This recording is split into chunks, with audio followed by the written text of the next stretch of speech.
আসসালামু আলাইকুম। প্রিয় দর্শক, যুগান্তর পত্রিকায় সংবাদ আসছে যে আপনারা জানেন যে আমাদের সামনে ইলেকশন আসছে। প্রধান উপদেষ্টা উনি নির্ধারণ করছে যে ফেব্রুয়ারি মাসে আগামী বছরের ২৬ সালের ফেব্রুয়ারিতে ইলেকশন করার জন্য উনি জাতির উদ্দেশ্যে ভাষণও বলেছেন এবং ওনার দপ্তর থেকে নির্বাচন কমিশনার অফিসে অলরেডি চিঠিও পৌঁছাই দিয়েছে। তো এখন এইবার নির্বাচন কমিশনার মহোদয়রা মিলে ওনারা সিদ্ধান্ত নিচ্ছে যে প্রবাসী যারা আছে পৃথিবীর বিভিন্ন দেশে যে আমাদের রেমিটেন্স যোদ্ধা ভাইয়েরা আছে ওনাদেরও যেন ভোট দিতে পারে ওই ব্যাপারে একটা বন্দোবস্ত করছে এবং একটা ব্যবস্থা নিতেছে। ওই ব্যাপার নিয়ে যুগান্তর পত্রিকায় সংবাদ আসছে।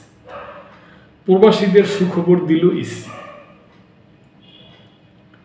নির্বাচন কমিশনার ইসি ব্রিগেডিয়ার জেনারেল অবসরপ্রাপ্ত আব্দুল ফজল মোহাম্মদ সানাউল্লাহ বলেছেন, প্রবাসী ভোটারদের পোস্টাল ব্যালটের মাধ্যমে ভোট দেওয়ার ব্যবস্থা নিশ্চিত করতে যাচ্ছে ইসি। এটা খুব ভালো একটা সংবাদ প্রিয় দর্শক। এক্ষেত্রে প্রার্থী চূড়ান্ত হওয়ার আগেই দলীয় ও স্বতন্ত্র প্রার্থীদের জন্য বরাদ্দ করা প্রতীকসহ ব্যালট পেপার প্রবাসী ভোটারদের কাছে পাঠানো হবে। বৃহস্পতিবার নির্বাচন কমিশনারের এক মিটিং শেষে সাংবাদিকদের তিনি একথা বলেন। তিনি বলেন, প্রবাসী ভোটারদের ভোট দিতে হলে অনলাইনে রেজিস্ট্রেশন করতে হবে। সেপ্টেম্বর মাস থেকে প্রবাসী ভোটারদের বিভিন্ন বিষয়ে অবহিত করা হবে।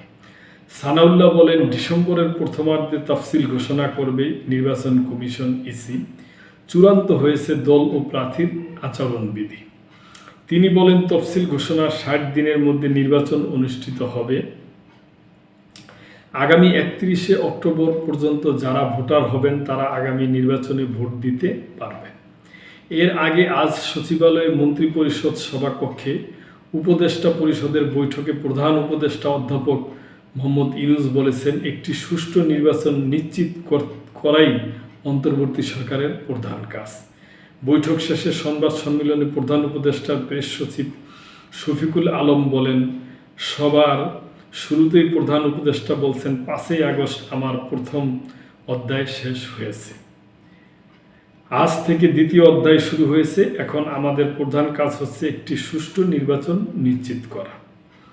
এর আগে বুধবার প্রধান উপদেষ্টার কার্যালয়ে নির্বাচন কমিশনকে চিঠি পাঠিয়ে ২০২৬ সালের ফেব্রুয়ারি রমজানের আগেই পরবর্তী জাতীয় সংসদ নির্বাচন আয়োজনের জন্য সব প্রস্তুতি সম্পন্ন করতে বলেছে। এই চিঠির মাধ্যমে নির্বাচন আয়োজনের জন্য নির্বাচন কমিশনকে সরকারের অনুরোধের আনুষ্ঠানিকতা সম্পন্ন হয়েছে। ইসি সূত্র জানিয়েছে, জাতীয় সংসদ নির্বাচনে কৃত্রিম বুদ্ধিমত্তা এআই ব্যবহার পুরোপুরি নিষিদ্ধ থাকবে। ভোটারদের বিভ্রান্ত করতে ডিপফেক, মিথ্যা, পক্ষপাতমূলক, অপপ্রচারমূলক, কুৎসা ও মানহানির কন্টেন্ট যেমন এডিট ভিডিও, অডিও, বানোয়াট খবর সামাজিক যোগাযোগ মাধ্যমে প্রকাশ করা যাবে না। এমনকি প্রার্থী ও দলীয় নেতাদের চেহারা বিকৃত করে কোনো প্রচার চালানো যাবে না। কেউ এসব কার্যক্রম করলে তার বিরুদ্ধে সাইবার সুরক্ষা বা ডিজিটাল আইনে মামলা হবে। এমন নতুন বিধান যুক্ত করে সংসদ নির্বাচনে রাজনৈতিক দল ও প্রার্থীর আচরণ বিধিমালার খসড়া চূড়ান্ত করেছে নির্বাচন কমিশনার। আরও জানা গেছে, রাজনৈতিক দল, বিভিন্ন সংগঠন ও ব্যক্তির মতামত নিয়ে এই আচরণ বিধিমালার খসড়া তৈরি করছে ইসি। গত ২৯শে জুন নির্বাচন কমিশন যে খসড়া আচরণ বিধিমালা প্রকাশ করছিল সেখানে এসব বিষয় অন্তর্ভুক্তি ছিল না। ওই খসড়ায় শুধু সামাজিক যোগাযোগ মাধ্যম ব্যবহারের কথা উল্লেখ ছিল। বিএনপি সহ একাধিক মতামতের ভিত্তিতে আচরণ বিধিমালায় এআই এর অপব্যবহার সহ সামাজিক যোগাযোগ মাধ্যমের ব্যবহারের বিষয়ে বেশ কিছু নতুন বিধান যুক্ত করা হয়েছে। শুধু তাই নয়, খসড়া বিধিমালায় নির্বাচন প্রচারণা ও ভোটারদের ভোট গ্রহণের দিন ড্রোন, কোয়াডকাপ্টার বা এ জাতীয় যন্ত্র ব্যবহার নিষিদ্ধ করা হয়েছে। তো প্রিয় দর্শক, আমার ব্যক্তিগত অবজারভেশন যে প্রবাসী ভাইয়েরা যারা রেমিটেন্স যোদ্ধা ভাইয়েরা ওনারা যে যদি ভোট দিতে পারে তাহলে ভালো, এইটাই আমার একটা খুশির খবর, এইটি আমার কাছে আনন্দ লাগতেছে।